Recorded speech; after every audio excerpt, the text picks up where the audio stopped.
예, 시청자 여러분 안녕하십니까? 주말에 만나는 컬처팝 시간.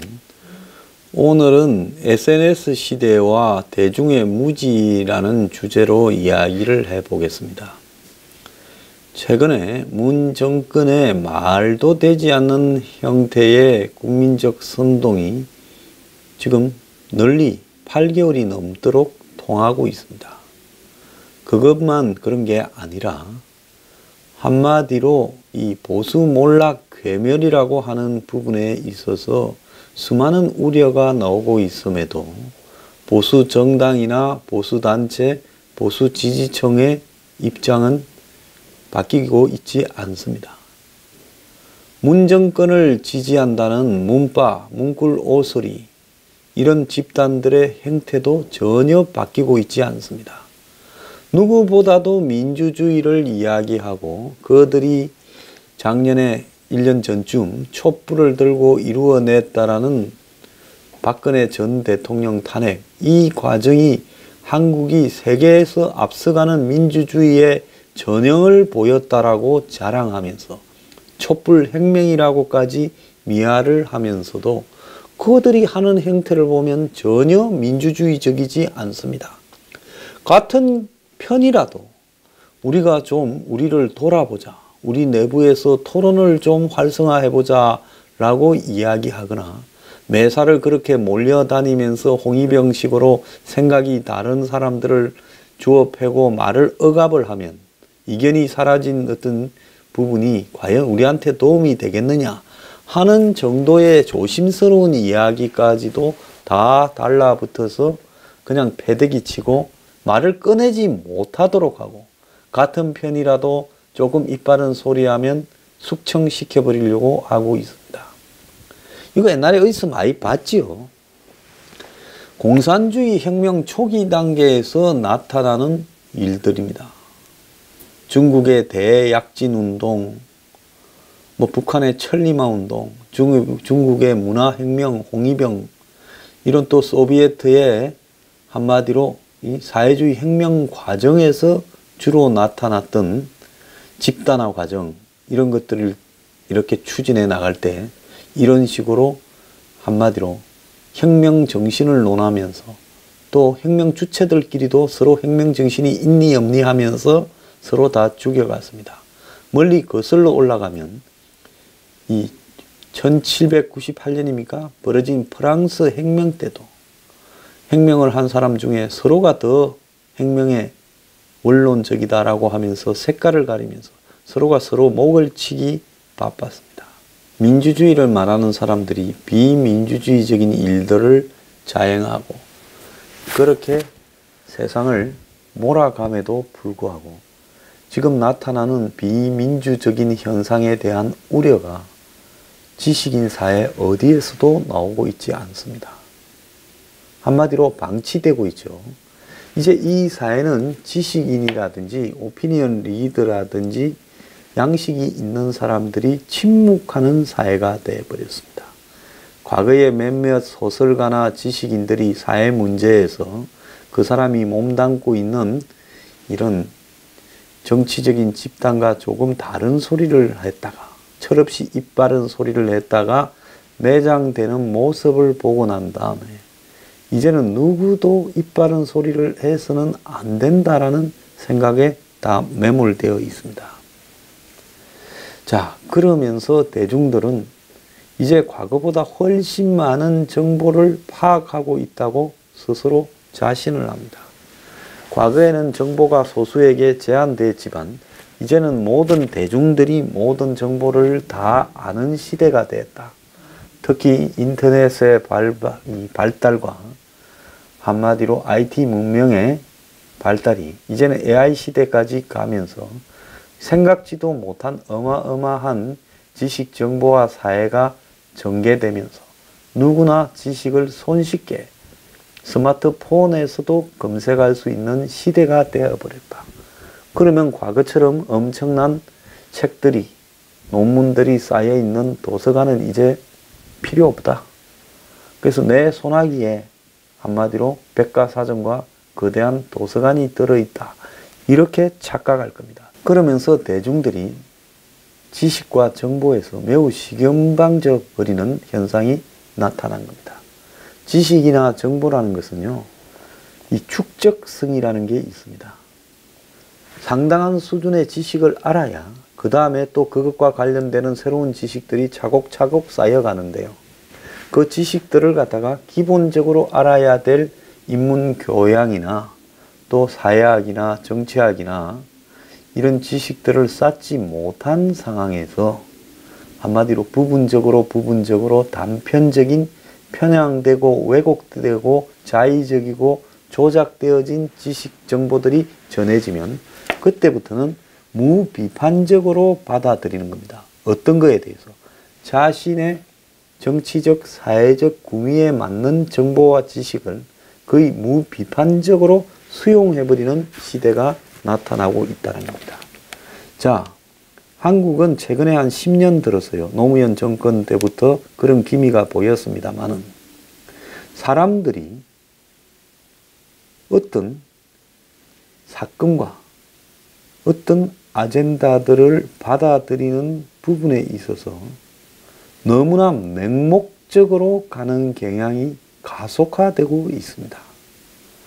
지난 촛불시 1년 동안에 봤을 때 박 대통령은 죄가 없다라고 말을 하는 사람들이나 또 촛불 혁명을 이루어서 거대한 민주주의적인 진전이 직접 민주주의가 이룩되었다라고 말을 하는 사람들이나 양측의 공이 이런 현상이 나타나고 있습니다.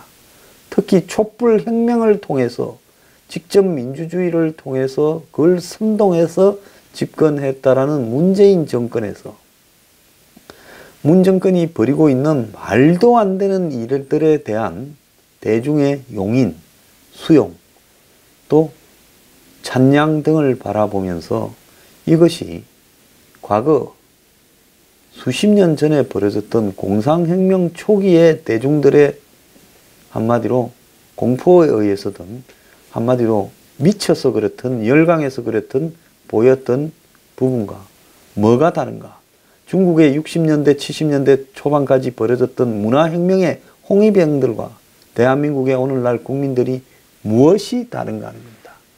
이게 크고 작은 차이는 있지만은 좌우 양쪽에 공이 이런 현상이 나타나고 있다는 겁니다.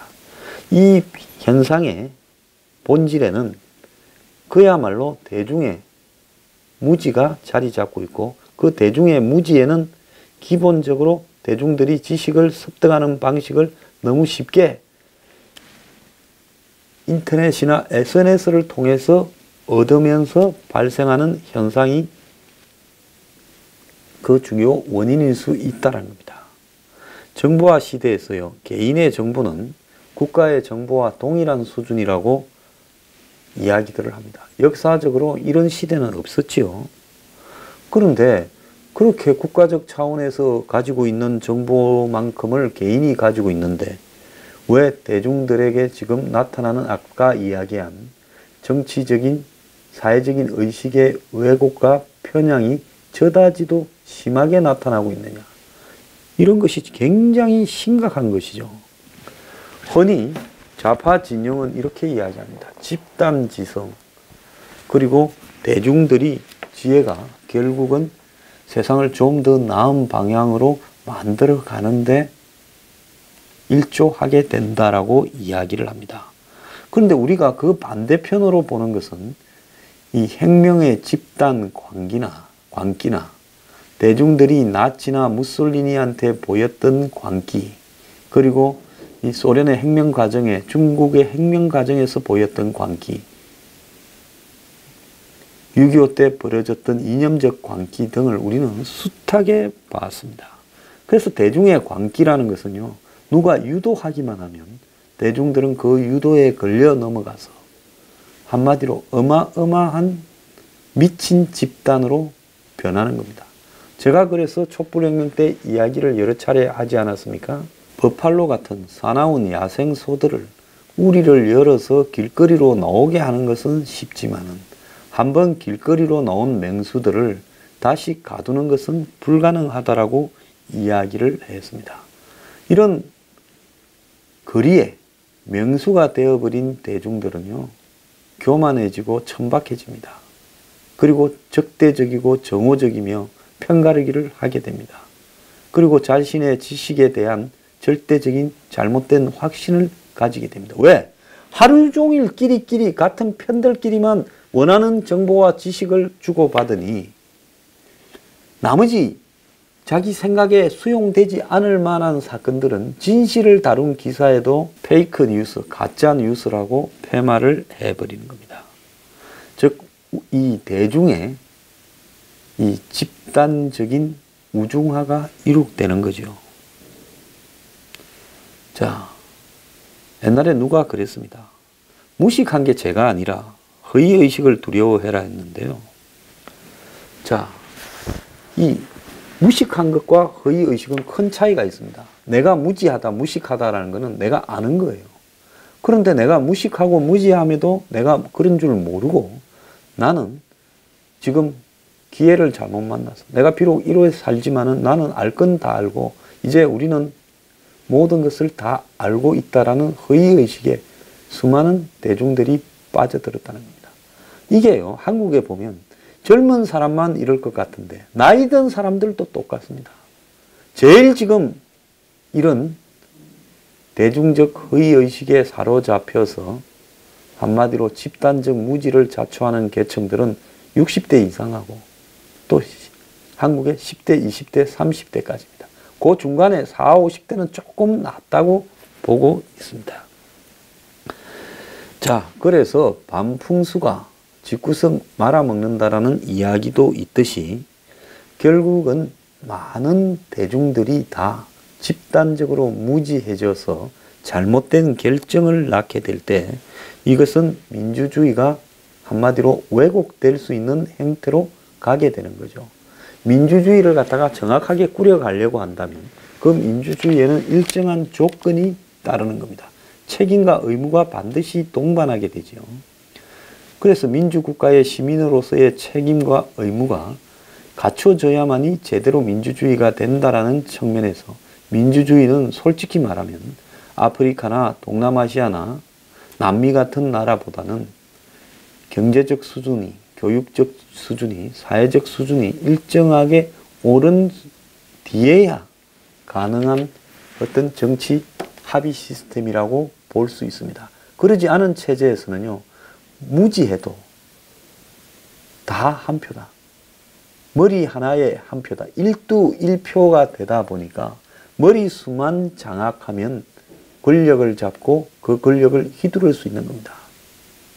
그런데 과거에 SNS가 없던 시대에, 이 IT 문명이 없던 시대에는 이런 이 것들이 대중 선동을 해야 되는 조직화라는 과정이 필요했지요. 그래서 독재자들은 항상 정치 조직을 조직화하고 대중 집회를 하고 대중 집회에서 선동적인 연설을 하고 반대 집단을 갖다가 찍어서 물리적으로 눈앞에서 제거하는 모습을 보이고 이런 부분들을 보여줄 필요가 있었는데요.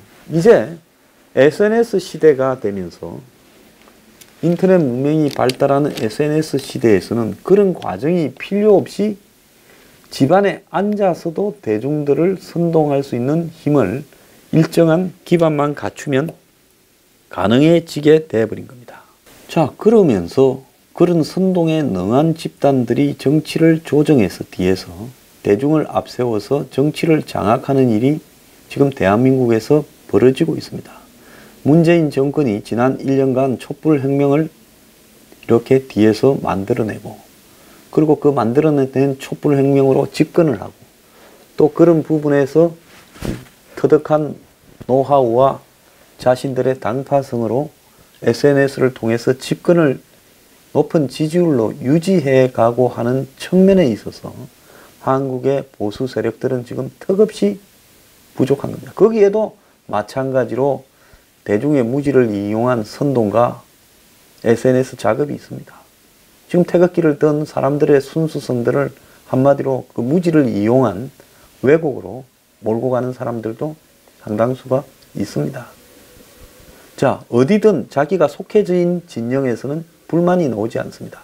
거기에 지구석을 차지하기 위한 어떤 예? 먹을 게 좀 있으니까 그 부분에서 싸움은 있을망정 거기에서는 대중의 구미에 맞는 점점 더 강한 발언들만 앞으로 해대면 대중들은 열광하고 환호합니다. 제 황장수의 뉴스 브리핑이요. 제 참 준비도 많이 하고 이것 때문에 고민도 많이 합니다. 저는 팬이 많지 않기 때문에. 왜? 정치적으로 광적인 상태로 대중을 유도하지 않기 때문에. 솔직히 이 부분에서 수입도 별로 많지 않습니다. 그렇지만은 대중을 계몽을 해야 되겠다라는 자세로 저는 여기에 임하고 있는데요. 대중들은 그런 것보다는 자신의 구미에 맞게 적합한 말을 사실이든 아니든 거짓이든 선동이든 해주는 쪽에 박수를 치면서 거기에 따라가기가 바쁩니다. 그레시아물 법칙에 악화가 양화를 구축한다라는 말이 있듯이요. SNS라는 것은 양화가 되면 악화에 의해서 구축이 되지 양화가 승리한다라는 것이 상당히 어렵다라는 것을 지금 한국의 현실이 보여주고 있습니다. 자, 문재인 정권을 타도하자, 뭉치자 이렇게 이야기를 하는 사람들이 있습니다만은 지금 대중의 의식에 먹혀들 수 있는 이런 환경에 있어서 무지에 의한 선동이 어느 쪽이 더 잘 되고 있는가? 질적으로, 수적으로 또 SNS를 통해서 잘 이용하고 있는가를 보자면 이제 바뀌어버린 정치 지형에 있어서 보수는 근본적으로 불리한 환경이 될 수밖에 없는 위치에 놓여 있습니다. 현 정권은 문재인 케어나 또 최저임금 만원이나 또 비정규직의 정규직 하나 원전에 대한 처리나 이런 문제에 있어서 과학적, 사회적 사실에 관한 사안에 있어서도 한마디로 왜곡을 이 자신의 정파적 입장에서 만들어내고 그 왜곡을 많은 대중들이 옳다고 몰고 가게 이렇게 하고 있습니다. 이러다 보면 사실관계를 둘러싼 토론이라는 것이 사실은 무의미해지고 그런 토론의 장이 돼야 될 SNS나 방송이나 종편 등은 토론을 하기보다는 권력의 눈치를 보면서 더 득세하고 있는 쪽에 비를 맞추고 힘이 있고 지배적인 담론이 더 득세하도록 줄을 서고 있습니다. 그래서 제가 문재인 정권이 보수의 어떤 공격에 의해서 망하는 것이 아니라 견디다 못한 대중들의 또 이 환멸이 어느 날 집단적으로 폭발해 나오기 전까지는 망하기가 쉽지 않다라고 이야기를 하는 겁니다. 자, 여기에서 봤을 때요. 이제 사실관계조차도 왜곡이 되는 대표적인 사례가 눈앞에 곳곳에 등장을 하고 있습니다. 제주 강정기지에 대해서 34억 5천만 원, 총 750억이 넘는 손실이 났고 그 중에 일부 34조 4억 5천만 원만 그 피해를 자초시킨 전문 시익군들한테 부과하겠다라는데 그걸 정권이 대선 공약으로 내어 걸고 털어줍니다. 그러면 털어준 만큼 국민이 부담해야 됩니다. 750억이 넘는 돈을 국민 세금에서 나가야 됩니다. 세월호 장례를 치르는데 1인당 1,500만 원이 넘는 장례비가 들어서 평균의 2배 이상의 장례비가 들었습니다. 주인이 없는 나라가 다 부담하는 장례식장이다 보니 상주, 장례식장, 리무진 업체까지 전부 도덕적 해이, 모럴 해저드에 빠져서 네 돈도 내 돈도 아니니까 쓰고 보자라고 방치를 했습니다. 그럼에도 이 일에 대해서 비판을 하는 것은 감히 건드릴 수 없는 세월호의 성역에 대한 비판인 것처럼 치부가 됩니다. 영흥도에 휴일날 아침에 새벽에 낚시하겠다고 가다가 죽은 사람이나 수학여행 가다가 죽은 사람이 무슨 차이가 있습니까? 이런 식의 논리로 따지자면 목소리가 크고 특정 정치 세력의 구미에 맞으면 사고로 죽은 사람도 저는 국가적 12억 보상을 해야 된다는 논리가 맞는 거 아닙니까? 자, 국고 손실제로 기껏 매덕 몇십억을 가지고 국고 손실죄로 전직 국정원장들을 다 처벌하고 주요 고위 관료들을 처벌을 한다면 세월호와 강정기지에서 내 대선 공약 때문에 우리 편이기 때문에 내지는 세월호는 아무도 건드리지 못하는 정치적 성역이기 때문에 거기에서 발생한 국고 손실은 왜 처벌되어서는 안 된다라는 겁니까? 그 처벌은 불경이고 국정원의 국고 손실은 그것은 대역죄인입니까? 자, 이거 생각만 해봐도 알 수 있을 건데 이런 일들이 방치되고 있습니다. 자, 그럼에도 불구하고 대중들이 왜 이런 부분에 대한 문제의식을 느끼지 못하는가? 그것은요, 대중들이 쓰레기 산과 같은 정보의 홍수에서 정보를 분류하고 분석하고 접근하는 방법을 잃어버렸기 때문에 그런 겁니다. 하루 종일 내가 인터넷 검색을 하는 것 같아도 나는 굳이 보지 않아도 되는 내가 다 아는 내 편에 관한 이야기만 접속을 합니다. 그리고 그 정보를 다르게 바라보거나 객관적이고 냉정하게 바라볼 만한 어떤 지식을 갖추지 못했습니다. 그러니까 지금 초등학생도 스마트폰을 갖고 다니고 유치원생도 갖고 다니는데 지금 대학원생 수준이 스마트폰으로 중학교, 초중, 고등학교를 거쳤을 대학생 수준이 과거의 중학생 수준만큼도 안 된다라는 것은 과거에 책도 구하기 힘들었고 그야말로 신문도 접근하기 어려웠던 시대에서 중고등학생이 지금 대학원생보다도 훨씬 나은 가치관을 가졌다는 것은 정보라는 것은 접근의 편함이 아니라 정말 정보를 차곡차곡 쌓아가려는 노력에 달려있다는 것. 특히 정보를 편향성 없이 지식을 입수하려는 것과도 관계 있는 것 아닌가 이런 생각이 듭니다. 자, 정보나 지식에 접근이 편해졌다. 이 IT 산업에 의해서요. 그런데 문제는 그 정보를 자신이 스스로 혼자서 고민하고 분석해서 자기 지식화를 하고 이 곳곳에 비어있는 공간들을 채워야 될 건데 다 뭘로 채우느냐? SNS로 채웁니다. 그러니까 매우 단편적이고 부분적이고 왜곡되고 자의적이고 조작된 정보를 입수해 놓고는 이 정보를 분석하고 판단하는 과정도 내가 하는 게 아니라 내 주변에 있는 사람들과 SNS를 하면서 그 SNS에 내 구미 맞는 흐름에 따라가 버린다는 겁니다. 제 댓글 다는 분들 중에요, 엄청 자기가 많이 아는 척 하면서 니는 이래서 틀렸다고 늘어놓는 글들을 바라보면요, 그 사람들의 그 글의 근원을 보면 그 사람도 기본적으로 왜곡된 정보에서 저를 비판하는 겁니다. 아주 시작부터 잘못된 정보에 바탕을 두고 저를 비판하는 겁니다. 제가 김대중 때 이랬다? 너 김대중 똘마니 아니냐?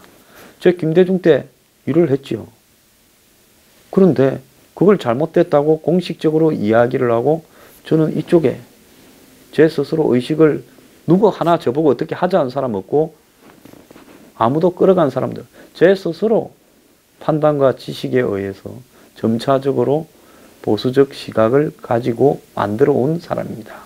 그런데 저는 이 보수에서도 재벌이나 기득권 부분을 시정하지 않으면 보수가 유지될 수 없다고 하는데 또 그 부분에 한해서 니는 보수라지만 좌파다라고 이야기를 합니다. 제가 박근혜 전 대통령에 대한 탄핵을 말했다고 해서 너는 위장 보수다, 문재인 앞잡이다라고 이야기를 합니다. 자, 그런 분들에게 제가 하고 싶은 이야기는요, 결국 얻고 싶은 것만 얻고 보고 싶은 것만 보고 듣고 싶은 것만 듣고 끼리끼리 어울려서 그것이 이 세상에 전부인 양 생각하는 진짜 당신의 지적 무지함에 대한 지적을 하고 싶은 겁니다. 본인이 똑똑한 양 수많은 글들을 늘어놓는데요. 자, 그렇게 지덕한 자신의 지식도 출발부터가 잘못되어 있는 포인트에 의해서 근본적으로 세상을 바라보는 시각을 한쪽으로만 고정시켜 놓고 그 앞에 흘러다니는 정보나 지식만 잡고 그 앞에 흘러다니는 SNS만 어울린다는 겁니다.